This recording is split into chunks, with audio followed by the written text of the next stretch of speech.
தினம் ஒரு ஜெபம் என்கிற ஜெப வேலைக்கு நேராக இயேசு கிறிஸ்துவின் நாமத்தினாலே உங்களை வாழ்த்தி வரவேற்கிறேன். இன்றைய நாளுக்குரிய வசனம் 1 கொரிந்தியர் அதிகாரம் 10 வசனம் 13. மனுஷருக்கு நேரிடுகிற சோதனையே அல்லாமல் வேறே சோதனை உங்களுக்கு நேரிடவில்லை. தேவன் உண்மையுள்ளவராய் இருக்கிறார். உங்கள் திராணிக்கு மேலாக நீங்கள் சோதிக்கப்படுகிறதற்கு அவர் இடம் கொடாமல் சோதனையை தாங்கத்தக்கதாக சோதனையோட கூட அதற்கு தப்பிக்கொள்ளும்படியான போக்கையும் உண்டாக்குவார். நாம் யாவரும் கண்களை மூடி தேவனை நோக்கி ஜெபிப்போம்.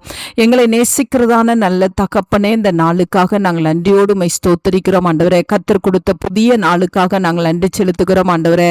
ஆம் ஆண்டவரே, கர்த்தாவே, இந்த நாளிலும் ஆண்டவரே எங்களுடைய திராணிக்கு மேலாக எங்களை சோதிக்கிறதுக்கு நீங்க ஒரு நாள் விட மாட்டீங்க. அதற்காக நாங்கள் நன்றி செலுத்துகிறோம் ஆண்டவரே. என்னோடு கூட சேர்ந்து ஜெபிக்கிறோம். உடைய பிள்ளைகளுக்குள்ளே ஆண்டவரே என்ன சோதனைகள் காணப்பட்டாலும் ஆண்டவரே அப்பா உமக்கு ஸ்தோத்திரம். பிசாசினால் உண்டாகிற சோதனைகள், பாவத்தினால் உண்டாகிற சோதனைகள், உலகத்தால் உண்டாகிற சோதனைகள், எந்த ஒரு சோதனையும் உடைய பிள்ளைகளை பின்தொடர்ந்து வருமானால் கர்த்தர் இன்றைக்கு அதிலிருந்து தப்பித்துக் கொள்கிறதுக்கான வழியை கர்த்தர் நீங்க காண்பித்து கொடுக்குறீங்கப்பா. அதற்காக ஸ்தோத்திரம். உடைய பிள்ளைகள் அந்த சோதனையை மேற்கொண்டு ஆண்டவரே அதிலிருந்து ஜெயம் பெற்றவர்களாய் வெளியே வர கர்த்தர் உதவி செய்யுங்க சுவாமி.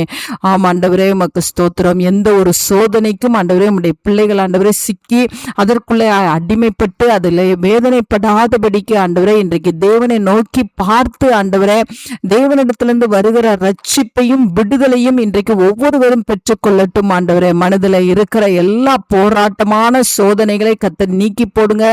எல்லா பாவ சோதனைகளை நீக்கி போடுங்க ஆண்டவரே.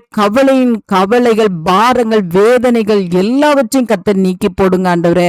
உம்முடைய பிள்ளைகளை ஆண்டவரே தப்பித்துக் கொள்ளுகிற வழியை ஆண்டவரை ஏற்படுத்தி கொடுக்கிற தேவன் ஆண்டவரே, இன்றைக்கு ஆண்டவரே உம்முடைய பிள்ளைகள் தப்பித்து வெளியிலே வந்து தேவனை மகிமைப்படுத்த கர்த்தர் உதவி செய்யுங்க. இயேசுவின் மூலம் ஜெபிக்கிறேன் நல்ல பிதாவே. ஆமேன், ஆமேன்.